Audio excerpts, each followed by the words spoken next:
할렐루야, 주님을 찬양합니다. 주님의 은혜와 평강이 넘치기를 빕니다. 우리 옆 사람과도 인사할까요? 하늘 복 많이 받으세요.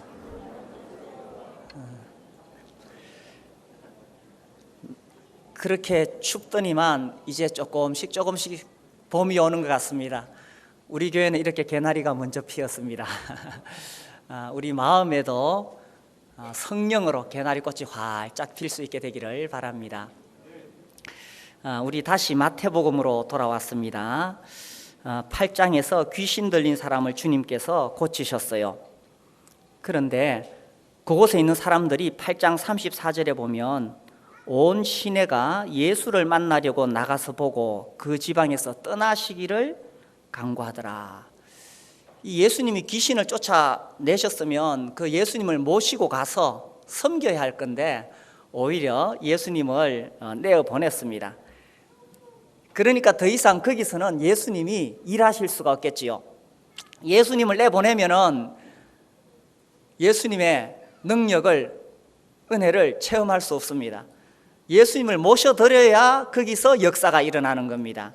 그래서 9장 1절에 예수께서 배에 오르사 건너가 본 동네에 이르시니, 여기 본 동네로 오시는데 가버나움입니다. 여기서는 예수님께서 많은 일을 하십니다. 예수님을 모셔야 돼요. 예수님이 우리 가정에 오셔야 돼요. 그래, 우리 가정에서 예수님이 일하십니다. 예수님의 은혜가 필요하지 않습니까? 우리의 사업장에 예수님을 모셔야 돼요. 거기서 예수님께서 은혜 베푸시고 역사하셔서 우리 지혜로 사업하는 거 아니고 예수님의 지혜로 일하는 겁니다. 무엇보다 우리의 목장에, 또 우리의 교회에 예수님께서 일하시도록 우리가 마음을 열고 그분을 모셔드려야 되겠죠. 그래서 예수님이 오셨는데 2절에 침상에 누운 중풍병자를 사람들이 데리고 오거늘 예수께서 그들의 믿음을 보시고 중풍병자에게 이르시되 작은 자여 안심하라, 이렇게 되어 있어요. 여기 보니까 예수께서 그들의 믿음을 보시고 라고 했어요. 침상에 누워있는 중풍병자를 사람들이 데리고 왔는데 그것을 보시고 그들의 믿음을 보시고.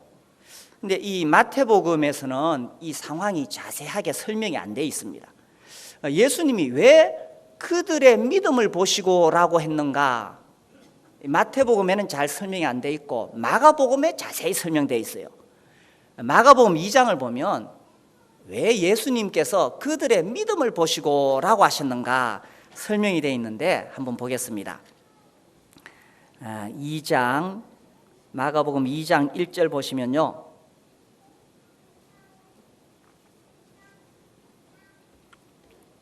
수일 후에 예수께서 다시 가버나움에 들어가시니 집에 계시다는 소문이 들린지라 많은 사람이 모여서 문 앞까지도 들어설 자리가 없게 되었는데, 예수님이 오셔서 그들에게 도를 말씀하시니까 얼마나 많은 사람들이 몰려들었는지 문 앞에도 들어설 자리가 없을 만큼 사람들이 많이 모였어요. 3절, 사람들이 한 중풍병자를 4사람에게 메워 가지고 예수께로 올세. 이 중풍병자가 걸어올 수는 없잖아요. 그래서 4사람이 중풍병자의 침상을 메고 들어왔어요. 4절, 무리들 때문에 예수께 데려갈 수 없으므로 그 계신 곳에 지붕을 뜯어 구멍을 내고, 이 참 무례한 행동을 했습니다. 지붕에 올라가서 지붕을 뜯어냈어요. 물론 우리나라 한옥처럼 기와를 벗겨내고 그런 건 아닙니다. 기와를 벗겨내고 뜯으면 한옥은 다 무너지겠지요. 근데 그렇지는 않아요. 이게 뜯어내기가 쉬워요. 이 중동 지방의 집은. 어쨌든 지붕을 뜯어냈다는 것이 참 무례한 행동입니다. 그리고 중풍병자가 누운 상을 달아내리니, 지붕에서 줄로 묶어가지고 중풍병자의 침상을 지금 공중에 이래 달아내렸어요. 예수님이 이래 사람들 모여서 이제 하나님 말씀을 전하시는데 갑자기 위에서 막 소란하네요. 막 두두두둑 뜯어내는 소리가 나고, 좀 있으니까 막 먼지가 막 떨어지겠죠. 막 먼지가 날립니다. 보니까 위에 사람들이 중풍병자가 누운 침상을 줄에 매가지고 지금 달아내리는 겁니다. 이 참 무례한 행동을 하고 있습니다. 그런데 5절, 예수께서 그들의 믿음을 보시고, 이렇게 되어 있네요.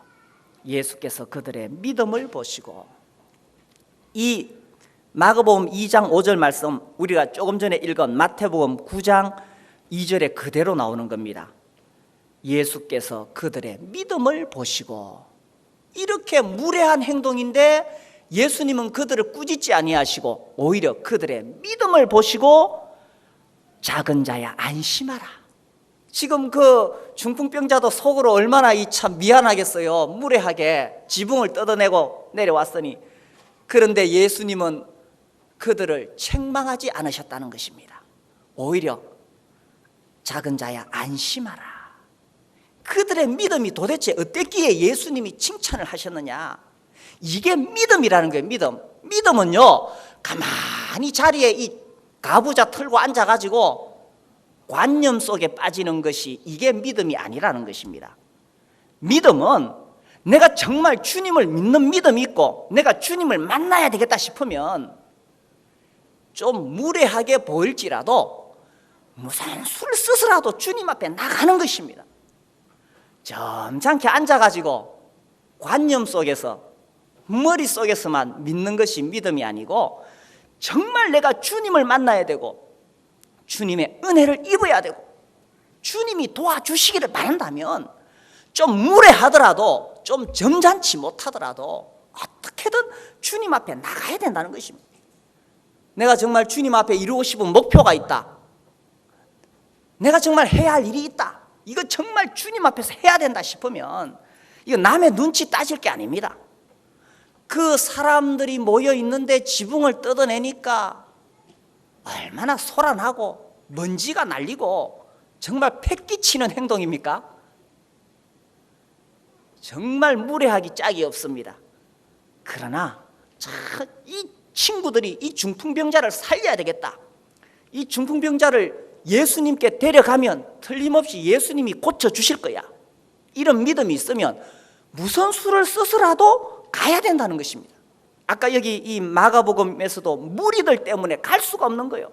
사람들이 얼마나 많이 모여 있는지 무리들 때문에. 우리가 주님을 믿고 제대로 한번 살아보려 그러면 항상 우리 앞에 가로막혀 있는 뭔가 장애물이 있다는 것입니다.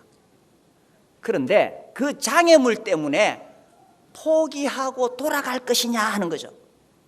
사실 이 중풍병자를 메고 그 가버나움 예수님이 계신 집까지 왔다는 사실도 대단합니다. 그죠? 그까지 메고 왔어요. 메고 왔는데 사람들이 꽉 있어서 못 들어가니까 아이고 이만큼 했으면 됐지. 포기하고 돌아가자. 포기하고 돌아갈 것이냐? 아니면 아무리 사람들이 많아도 예수님을 만나야만 하기 때문에 어떻게 해서든지 예수님을 만나려고 한번 애를 써볼 것이냐. 그런데 아무리 무리들이 둘러싸고 있었어도요, 뜻이 있는 곳에 길이 있다. 제가 자주 그런 이야기 하죠. 제가 어렸을 때 조그만한 족자가 있었는데 거기 좋은 말이 적혀 있어요. 근데 다른 거는 기억이 안 나는데 제가 다 기억이 나는 게 그겁니다. 뜻이 있는 곳에 길이 있다. 전 그게 무슨 말인지 몰랐는데 살아가면서 느끼게 됩니다. 정말 뜻이 있는 곳에 길이 있습니다. 내가 정말 주님을 제대로 믿으려고 뜻을 정하면 길이 열리는 것입니다. 내가 정말 주님 앞에 받은 사명이 있어서 그 사명을 이루려고 하면 뜻이 있는 곳에 길이 있습니다. 근데 뜻이 없으면 맨날 무리들 때문에 돌아가네. 오늘부터 제대로 한번 해보려고 그러는데 갑자기 친구가 전화가 오고, 오늘부터 교회 열심히 다니려고 그랬는데 갑자기 오늘따라 몸이 아프고, 항상 무리들 때문에 뭔가 이 장애물이 생기는 것입니다. 그러나 내가 주님 앞에 믿음을 가지고 살아가려고 뜻이 있는 곳에 길이 있는 거예요. 그래서 이 친구들이 중풍병자를 메고 지붕에 올라간 거 아닙니까? 얼마나 무례한 행동입니까? 그러나 예수님을 만나야 되기 때문에 올라간 것입니다. 그리고 아무리 무리들이 둘러싸고 있어도 예수님을 만나려고 하는 뜻이 있는 곳에 길이 있는 것입니다. 옆 사람에게 이야기하세요. 뜻이 있는 곳에 길이 있습니다. 그래서요, 예수님이 그들의 믿음을 보시고 중풍병자에게 이르시되 작은 자야 안심하라. 그들의 믿음이 뭡니까? 이 믿음이라는 건요, 가만히 앉아가지고 하늘에서 뭔가 이루어지도록, 감이 떨어지도록 기다리는 것이 아니라 이들처럼 적극적으로 행동하는 믿음이다라는 것입니다. 이 친구를 데리고 왔는데 중풍병을 고쳐야 되는데 예수님을 만나기만 하면 고친다는 거예요. 그런 믿음이 있으면 지붕에 올라가라 이겁니다. 좀 무례할지라도. 어떤 사람이 하도 간절한 기도 제목이 있어서 예배당에 와가지고 하나님 앞에 울고불고 기도를 했습니다. 이 옆에 점잖은 한 심사분이 그날 자기도 기도하러 왔는데 시끄러워서 집중이 안 되는 거예요. 하나님이 귀가 먹었나? 뭐 저렇게 고함 지르면서 기도를 하나? 그러나 이 사람은 너무 간절한 거예요. 그 점잖은 신사가 볼 때는 이게 참 울고불고 통성기도 하니까 영 점잖지 못해 보이지만 정말 그 사람 마음속에 간절한 기도 제목이 있으면 무슨 남의 눈치를 봅니까? 그래서요, 너무 점잖게만 믿으려고 하지 마시고 하나님 앞에서 뜻이 있으면 그 뜻을 가지고 하나님 앞에 간절히 나아가는 것입니다. 그래서 그들의 믿음을 보시고 그들은 행동하는 믿음이었고 적극적인 믿음이었고 포기하지 않는 믿음이었어요. 아무리 무리들이 둘러싸여 있어도 예수님 만나야 된다면 무슨 수를 써서라도 예수님을 만나려고 했다는 것입니다. 그래서 예수님이 그들의 믿음을 보시고, 우리가 올해는 각 목장마다 한 가정씩은 최소한 전도를 하기로 그렇게 목표를 세웠습니다. 그런데 이 중풍병자가 혼자서 예수님 앞에 못 와요. 친구들이 메고 나와야 되는 겁니다. 오늘날도 죄인들이 혼자서 예수님께 못 와요. 그러니까 목장 식구들이 연합해서 그 사람을 주님께로 이끌어 와야 되는 겁니다. 근데 그 사람 주님께 이끌어 올라 그러는데 점잖게 해가지고 안 돼요. 정말 주님을 만나기만 하면 이 사람도 구원받을 수 있습니다. 그렇다면 좀 남들이 보기에 무례해 보일지라도 지붕을 뜯어서라도 이 죄인을 어깨에 메고 와서 예수님 만날 수 있도록 해줘야 된다는 것입니다.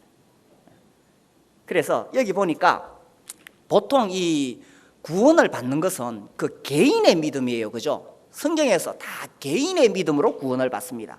근데 여기서 보면 이 독특한 게 그들의 믿음을 보시고라고 되어 있거든요. 그러니 예수님이 이 중풍병자를 구원하신 것이 중풍병자 개인의 믿음이 아니라 그들의 믿음이었다는 것입니다. 그래서 우리 목장 식구들이 한 영혼을 두고 기도하고 그를 예수님께로 이끌 때에 목장 식구들 전체 그들의 믿음을 보시고 주님이 그 영혼을 구원하시는 것입니다. 그래서 이 목장 식구들이 정말 한 마음이 되어서 한 영혼 구원하기 위해서 그렇게 주님께 그를 데리고 나아간다면 주님이 그들의 믿음을 보시고 일하시는 것입니다. 다시 마태복음 돌아와서 그들의 믿음을 보시고 중풍병자에게 이르시되 작은 자야 안심하라. 네 죄사함을 받았느니라. 자, 이 말씀을 들었을 때에 중풍병자와 친구들이 어떻게 생각했을까요? 예수님, 우리가 지금 여기까지 온 것은 이 사람 중풍병 고쳐달라고 왔는데 중풍병은 안 고쳐주고 뭐 죄사함을 받았느니라 이렇게 말씀하십니까? 어쩌면 실망했을 수도 있겠죠. 그런데 우리 예수님의 마음은 이거예요. 예수님 마음은 지금 이 친구들이 보통 친구들이 아니라 지붕을 뜯어서 올 만큼 그 믿음을 예수님은 매우 기쁘게 생각하고 매우 흡족하게 생각했어요. 너무 기분이 좋았어요. 그러니까 이 중풍병자 중풍병 고치는 것보다 더 큰 선물을 주고 싶은 거예요. 사람들은 중풍병 나오면 그게 대단한 선물 받은 건 줄 아는데 예수님은 중풍병 낫는 것과 비교할 수도 없을 만큼 크고 놀라운 선물을 지금 주시고 싶은 거예요. 아니 중풍병 낫는 거하고 죄 사함 받는 거하고 이게 비교가 됩니까? 비교가 됩니까? 중풍병, 나병 예수님 다 고칠 수 있어요. 우리 8장에서 우리가 봤잖아요. 예수님은 나병도 고치고 중풍병도 고치셨어요. 그리고 열병도 고치시고 바다도 잠잠케 하시고 귀신도 쫓아내고 다 하셔요. 그건 예수님께 아무 문제가 안 돼요. 그런데 예수님이 그들의 믿음을 보시고 너무 귀해가지고 이 중풍병 병 고치는 거하고는 비교도 안 되는 죄를 용서하는 은혜를 베푸셨다는 것입니다. 사람들이 어리석게도 병 나으면 그거 대단한 줄 알고 교회 올 때도 병 나으면 그거 대단한 줄 알고 병 나으려고 교회 옵니다. 또 어떤 사람 이야기 들어보니까 예수 믿고 그때부터 사업이 잘 되더라. 나도 부자 한번 돼봐야 되겠다. 또 그런 목적으로도 나옵니다. 무슨 목적으로 나오든지 병도 고치고 돈도 많이 벌고 그런 목적으로 나왔는지 모르겠습니다. 저도 우리 성도들 위해 기도할 때 항상 건강하기를 위해서 기도하고 또 어떤 형제님 어떤 자매님이 병이 걸렸다 그러면 제가 거의 날마다 기도합니다. 그 형제님 병 낫도록 그 자매님 병 낫도록 기도합니다. 그리고 우리가 예배 마치고도 또 우리 장로님들 또 함께 그런 분들 위해서 기도해 드립니다. 또 누가 사업이 어렵다 그러면 또 그 사업을 위해서 계속 기도합니다. 이게요 이 당연한 거 아닙니까? 제가 또 목회하고 또 저와 우리 장로님들 우리 성도님들 섬기기 위해서 늘 그것을 위해 기도합니다. 그래서 우리 교회에서 병이 좀 많이 나았으면 좋겠습니다. 우리 교회에서는 그냥 막 병이 많이 낫고 문제 해결되고 그렇게 되면 좋겠습니다. 그러나 그것과는 비교도 안 되는 것은요 죄를 용서받는 것이라는 것입니다. 우리가 매주일마다 떡과 잔 앞에 나와서 우리를 구원하신 예수님 감사하고 찬양을 합니다. 아니 어떻게 중풍병 나은 거하고 죄 용서 받은 거하고 이게 비교가 되겠습니까?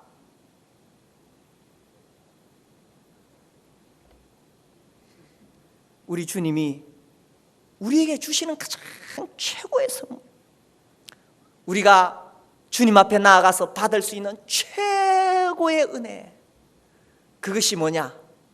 나 같은 죄인이 죄 용서받고 거룩하신 하나님을 아버지라고 부르고 하나님의 자녀가 되어서 천국에 들어갈 수 있는 것, 이보다 더 귀하고 가치 있는 일이 있겠습니까?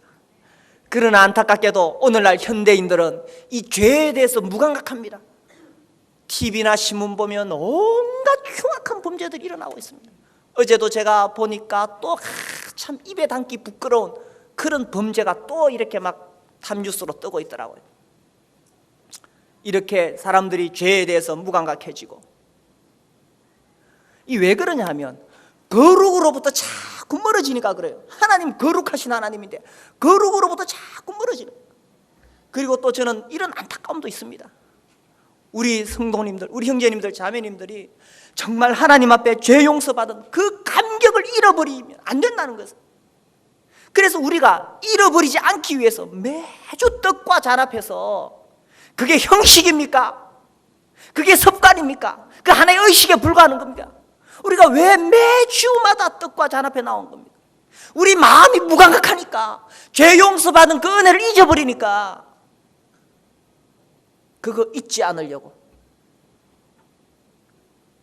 주님 앞에 매주마다 그렇게 합니다. 우리 형제님들 정말 준비하시고, 내가 이번 주에는 어떤 감사와 찬양을 주님 앞에 돌려드릴까? 그리고 주님 앞에 나와서 정말 주님 내 죄 용서해 주신 것에 대해서 감사하고, 우리 자매님들은 남편들한테 딴 거 바가지 걸지 말아요.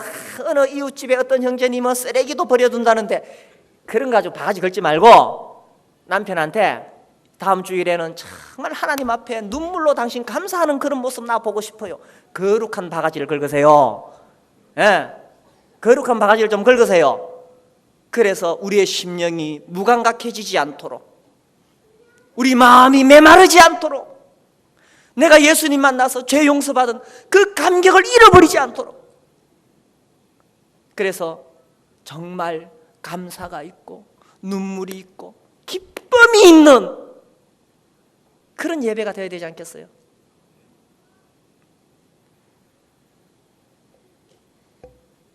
이 중풍병자 얼마나 참 큰 은혜를 받았습니까?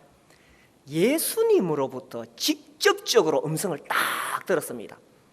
작은 자야 안심하라, 네 죄 사함을 받았느니라.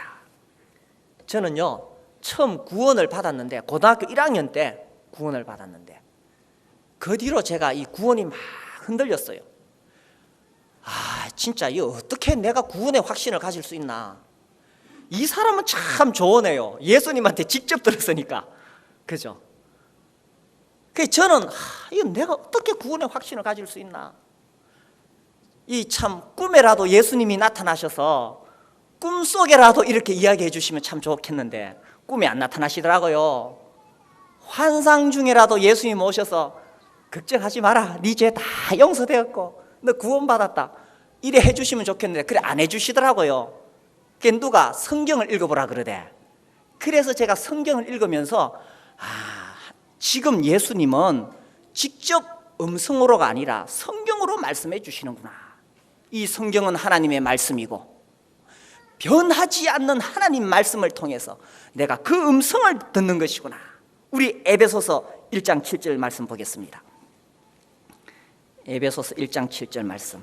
예수님이 이 중풍병자처럼 직접 말씀하지 않을더라도 에베소서 1장 7절 이 말씀은 우리에게, 21세기 살아가는 우리에게 직접 주님이 하시는 말씀입니다. 우리는 그리스도 안에서 그의 은혜의 풍성함을 따라, 자, 그 다음 같이 읽읍시다. 그의 피로 말미암아 속량 곧 죄사함을 받았느니라. 아멘이십니까? 아멘. 그의 피로 말미암아 속량 곧 죄사함을 받았느니라. 예수님의 피로 내 죄가 다 씻어졌다는 것입니다. 난 이 중풍병자처럼 정말 이렇게 들어야 되는 줄 알았는데 성경을 읽다 보니까 너무나 명확하고 명백하게 말씀해 주셨네요. 그의 피로 죄사함을 받았습니다. 예수님께서 십자가에서 나 같은 죄인을 위해 자기 생명을 십자가에 내어주시고 피 흘림이 없으면 죄사함이 없기 때문에 그분이 피를 흘리셔서 내 죄를 다 씻어주신 것입니다. 그러니까 이 중풍병자가 하나도 안 부럽네요. 하나도 안 부럽. 주님이 이렇게 말씀해 주셨으니까. 어쩌면은 이 중풍병자를 친구들이 메고 왔을 때 처음에 네 죄사함을 받았느니라 이 말을 들었을 때에 실망했을지 모르겠지만, 그러나 이 가치를 깨닫게 된다면 그들은 더 고마워했을 것입니다. 예수님, 우리는 그저 중풍병만 고쳐줘도 고마워할 건데 죄를 용서해 주시니 얼마나 고마운지 모르겠습니다. 그랬겠죠. 근데 예수님이 어떻게 이 사람의 죄를 용서해 주셨어요? 그들의 믿음을 보시고. 그래서요, 죄인이 혼자 가서 예수 믿고 구원받죠. 일반적으로, 개인적으로 그렇죠. 그러나 그들의 믿음을 보시고 우리가 목장 식구들이 연합해서 예수님 모르는 사람을 주님 앞에 데려가면 우리가 정말 그 친구 구원받기를 바라는 간절한 마음, 나는 죄 용서받은 것이 얼마나 귀하고 가치 있는 것인지 알기 때문에. 내 친구는 아직 몰라요. 내 친구는 그저 교회 가서 병 낫고 부자 되면 갈락할지도 모르겠어요. 그러나 우리의 중심은 그거 아니죠. 내 친구는 몰라요.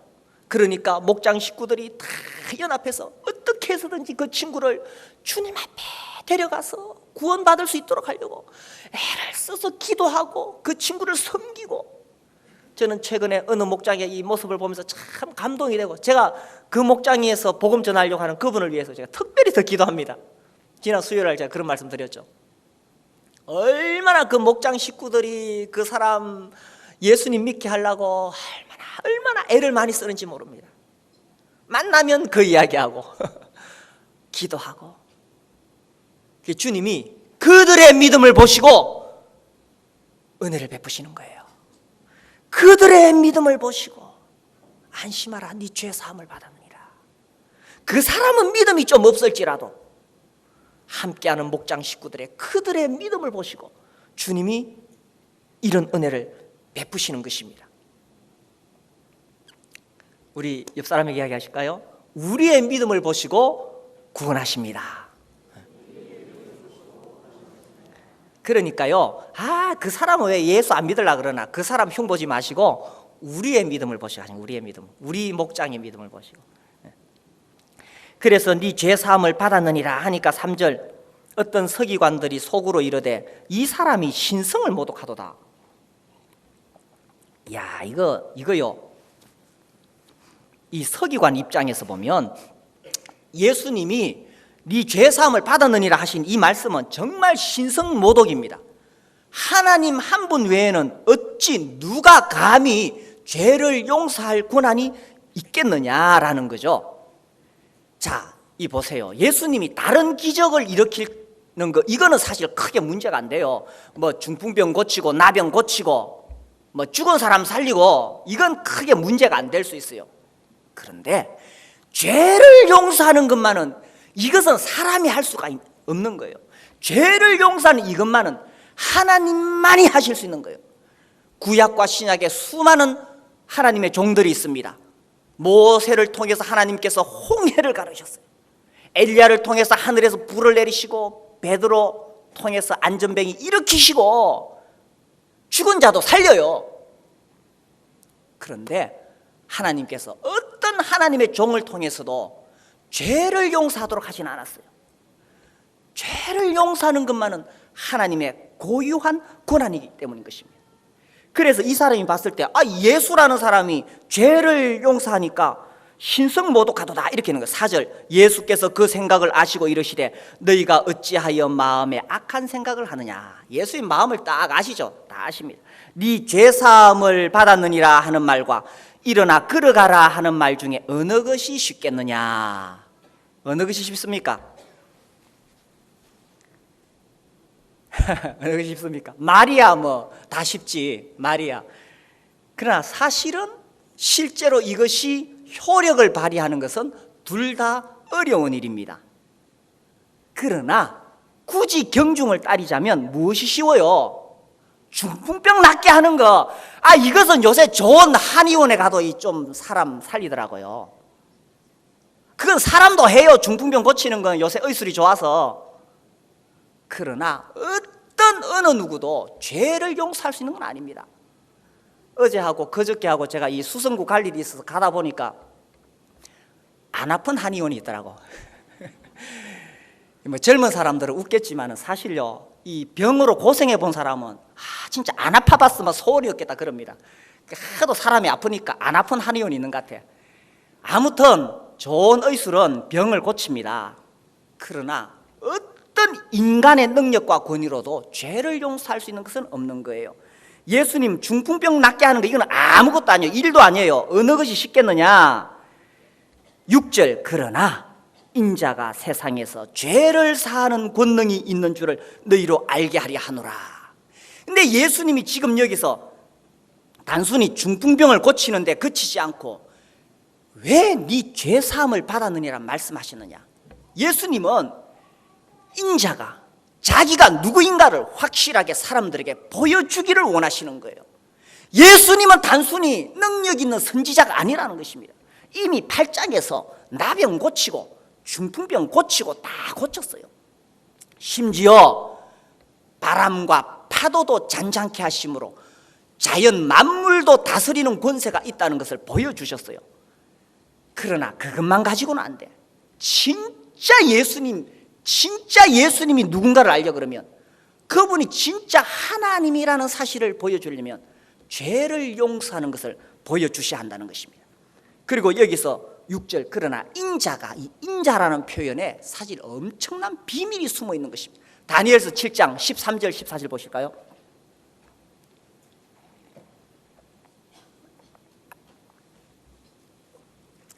이 인자라는 표현, 사람의 아들인데 단순히 사람의 아들이 아니라 다니엘서 7장에 예언된 그 인자라는 것입니다. 13절, 내가 또 밤 환상 중에 보니 인자 같은 이가, 여기 인자가 나오죠. 인자 같은 이가 하늘 구름을 타고 와서 옛적부터 항상 계신 이에게 나아가 그 앞으로 인도되매 그에게, 인자죠, 그에게 권세와 영광과 나라를 주고 모든 백성과 나라들과 다른 언어를 말하는 모든 자들이 그를 섬기게 하였으니, 인자를 섬기게 하였으니 그의 권세는, 인자의 권세는 소멸되지 아니하는 영원한 권세요. 그의 나라는, 인자의 나라는 멸망하지 아니할 것이니라. 여기 이 인자가 누굽니까? 하나님이 약속하신 메시아 그리스도, 하나님의 아들, 바로 하나님 그분을 이야기하는 것입니다. 그래서 예수님께서 여기에서 인자가라고 했을 때에 이 서기관과 바리새인들은 구약에 능통한 사람입니다. 그들이 무엇을 떠올렸을까요? 그들이 구약에 능통했기 때문에 그들은 다니엘서를 떠올렸을 것입니다. 그리고 이 예수가 그러면 다니엘이 예언한 그 인자란 말인가? 만약에 이 서기관과 바리새인들이 그 사실을 알았더라면 이 예수님을 하나님의 아들로 인정했을 것입니다. 그러나 이 예수님을 단순히 능력 있는 선지자로만 알았기 때문에 예수님을 그들은 거부했던 것입니다. 그리고 마지막에 예수님을 십자가에 못 박아 죽일 때도 결국은 신성모독죄예요. 끝까지 그들은 예수님을 하나님의 아들로 인정하지 않았던 것입니다. 그래서 예수님이 십자가에 못 박혀 죽으시고 이 예수님의 제자였던 마태가 이 마태복음을 기록하면서 예수님이 누구신가? 예수님이야말로 하나님이 보내신 메시아가 아니냐? 그분이야말로 왕이시다. 이것을 보여주기 위해서 기록했던 것입니다. 그래서 마태복음 1장에서 이 아브라함과 다윗의 자손 예수 그리스도의 세계라 이렇게 나오죠. 그래서 쭉 족보를 이야기하면서 다윗의 자손으로 오신 예수 그리스도, 그리고 마태복음 1장 이제 여기 보면 요셉이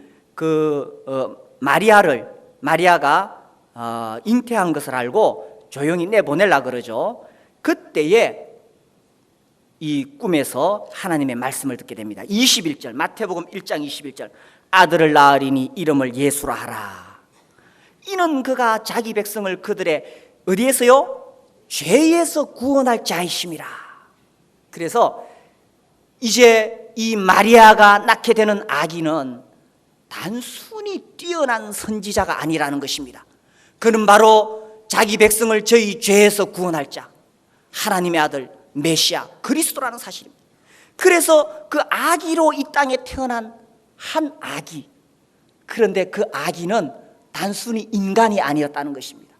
그는 바로 하나님이셨죠. 그리고 때가 되었을 때 예수님 드디어 나타나셨어요. 세례 요한이 회개하라 천국이 가까웠느니라 하면서 예수님의 길을 열어줬어요. 그리고 예수님도 오셔서 회개하라 천국이 가까웠느니라 하면서 제자들을 부르시고 병을 고치시고 일하기 시작했습니다. 그리고 이제 산에 오르셔서 5, 6, 7장 산상수훈을 말씀하시고, 그리고 자기가 참으로 하나님이 보내신 메시아 왕이라는 사실을 보여주기 위해서 8장과 9장에서 이제 왕의 권능을 보이고 계시는 것입니다. 그래서 나병을 고치시고 중풍병을 고치시고 열병을 고치시고 바람과 파도를 잔잔케 하시고 귀신을 쫓아내시고, 그것만으로는 안 되는 거예요. 그가 진짜 하나님이라면 9장에서 죄를 사는 권세를 보여주셔야 된다는 것입니다. 그리고 9장에서 드디어 예수께서 죄를 사는 권능을 선포하신 것입니다. 우리가 믿는 예수 그리스도, 그분은 하나님이십니다. 그러니까 세 가지 중에 하나예요. 첫 번째, 그 예수라는 사람이 죄를 용서한다고 하는데, 하나님의 아들이라고 하는데, 첫 번째, 미치광이겠지, 정신 이상자겠지, 자기가 스스로 하나님의 아들이라고 자아도취에 된 사람이겠지. 두 번째, 아니면 고도의 사기꾼이겠지. 아주 머리가 좋아가지고 사람들을 미혹하는 고도의 사기꾼이겠지. 근데 이 두 가지는 성립이 안 됩니다. 왜냐하면 6절 보십시오. 그러나 인자가 세상에서 죄를 사는 권능이 있는 줄을 너희로 알게 하려 하노라 하시고 중풍병자에게 말씀하시되 일어나 네 침상을 가지고 집으로 가라 하시니. 7절, 그가 일어나 집으로 돌아가거늘. 그가 일어나, 아니 친구들에 의해서 침상에 실려온 이 중풍병자, 혼자 걸어올 수도 없어서 친구들에 의해서 침상에 실려온 그 중풍병자가 예수께서 말씀하시기를 일어나라, 네 침상을 가지고 집으로 가라고 하시니까 그 중풍병자가 벌떡 일어났다는 사실입니다. 이것이 어떻게 정신병자 미치광이가 할 수 있는 일이겠습니까? 이것이 어떻게 사기꾼이 할 수 있는 일이겠습니까? 사람들이 지금 그 집 앞에 꽉 운집해서 보고 있는 공개적인 상황인데, 그래서 그 중풍병자가 일어나는 것을 통해서 저분이 네 죄사함을 받았느니라 하신 그 말씀이 그냥 지나가는 말이 아니구나, 우리를 속이는 것이 아니구나, 저분이야말로 중풍병자를 제자리에서 벌떡 일으킬 수 있는 그분이야말로 하나님의 아들이 아니겠느냐는 것입니다. 그래서 8절, 무리가 보고 두려워하며 이런 권능을 사람에게 주신 하나님께 영광을 돌리니라. 아멘. 얼마나 놀라운 일입니까? 사람이라고 되어 있지만 이 사람은 단순히 아담의 후손으로 오는 사람이 아니에요. 성령으로 잉태되어 아들을 낳으리니 이름을 예수라 하라. 성령으로 잉태되신 그분이 오셔서 사단에 매여 있고 죄악의 세슬에 매여 있는 사람들을 건지기 시작하신 것입니다. 그래서 예수님께서 이 중풍병자를 일으키심으로 자신의 권능을 보여주셨습니다. 그런데 이런 놀라운 역사가 어디서 시작되었느냐, 어디서 시작되었느냐, 그들의 믿음을 보시고, 예수님이 그들의 믿음을 보시고 이런 일을 하신 것입니다. 그래서 2013년에 우리 강 목장이 정말 잃어버린 영혼을 데리고 주님 앞에 좀 점잖지 못할지라도, 좀 무례할지라도 그 영혼을 주님 앞에 데려오기만 하면 주님이 선언하시는 것입니다. 네 죄사함을 받았느니라. 그들의 믿음을 보시고 역사하시는 주님 앞에 우리 영혼들을 주님 앞에 데려올 수 있는 한 해가 되시기를 바랍니다. 기도하겠습니다. 우리